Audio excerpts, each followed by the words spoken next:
आयुर्वेद में जिसका वर्णन आदिकाल से ही मिलता है, हमारे वेदों में, हमारे शास्त्रों में और पुराण ग्रंथों में जिसका बहुत वर्णन है, जिन औषधियों का कायाकल्प के लिए वर्णन है, जो औषधियाँ शरीर को निरोग करने के लिए या असाध्य रोगों के लिए जिनका वर्णन है, उसमें से इस पौधे का भी वर्णन है।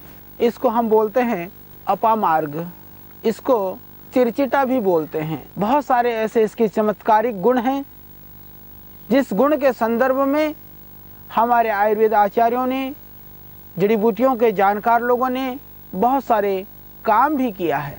तो आइए हम कुछ इस पौधों के जो विशिष्ट गुण हैं उन गुणों की चर्चा करते हैं। आपने सुना होगा शरद पूर्णिमा में आज भी हमारे बहुत सारे देश के बहुत सारे भागों में जो रोगियों को खीर खिलाते हैं कि शरद पूर्णिमा में रात को चांद में खीर को रख करके उस खीर को फिर सुबेरा होने से थोड़ा पहले खिला करके फिर उसको रात भर जगाया जाता है। ये परंपरा कब से शुरू हुई हम यह तो नहीं जानते, पर हम ये ज़रूर जानते हैं कि इस अपमार्ग की जो क्षार है, अपमार्ग की क्षार निकालने की विधि यह है कि इसको जड़ सहित लेकर के आप इसको जला दीजिए, खुली जगह पर जलाइए और उस सारी राख को इकट्ठा करके एक बर्तन में डाल दीजिए। बर्तन में डालने के बाद में धीरे धीरे इसको हिलाइए, पानी को खूब हिलाते रहें।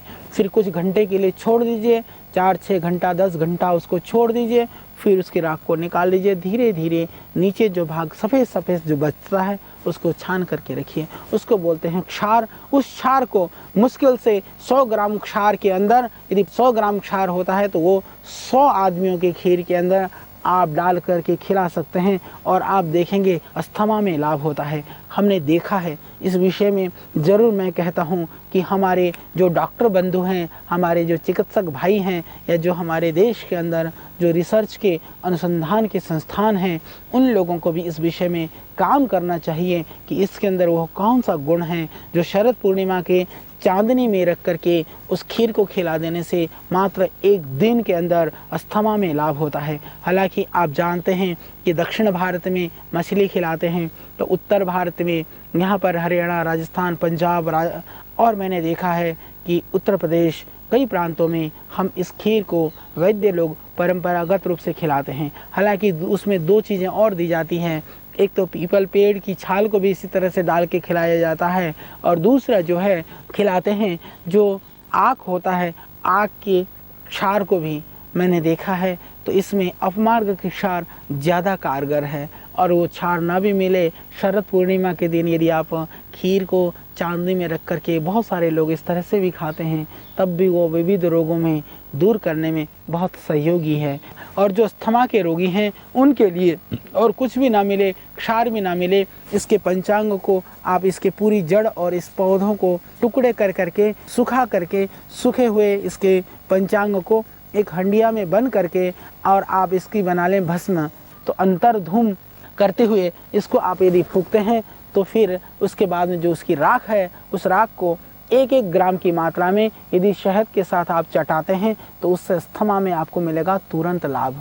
बहिर्धूम वो होती है जो खुले में हम फूंक देते हैं, अंतर्धूम वो हो जाता है कि उसकी धुआं वगैरह भी उसके अंदर ही वो बंद करके हम फूंकते हैं। जो धूम्रपान का प्रारंभ है, मैं समझता हूँ कि आयुर्वेद में धूम्रपान का विधान है।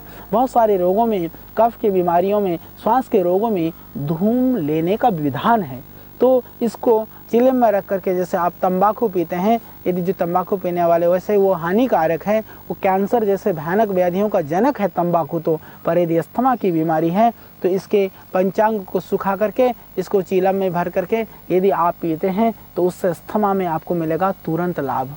पर ये नशा के लिए नहीं, ये रोग मुक्ति के लिए आप करके देखिए प्रयोग। ये अत्यंत गुणकारी है, अत्यंत लाभकारी है आपके अस्थमा और आपके कफज रोगों में, कफ की बीमारी के लिए, श्वास की बीमारी के लिए, बलगम की बीमारी के लिए हंडिया में इसको फूंक करके इसके राख का सेवन करें, भस्म का सेवन करें, और यदि क्षार मिल जाए तो बहुत ही गुणकारी है। हालांकि क्षार बनाना थोड़ा सा कठिन कार्य होता है और ये सीजनल पौधा है तो एक ही सीजन पे मिल पाता है, तो उतना नहीं हो पाता है। फिर भी आप गांव में रहते हैं, ग्रामीण क्षेत्र में रहते हैं, आपके पास कोई 2, 4, 10 इस तरह के रोगी हैं, तो उनके लिए आप ज़रूर इसका प्रयोग करिए।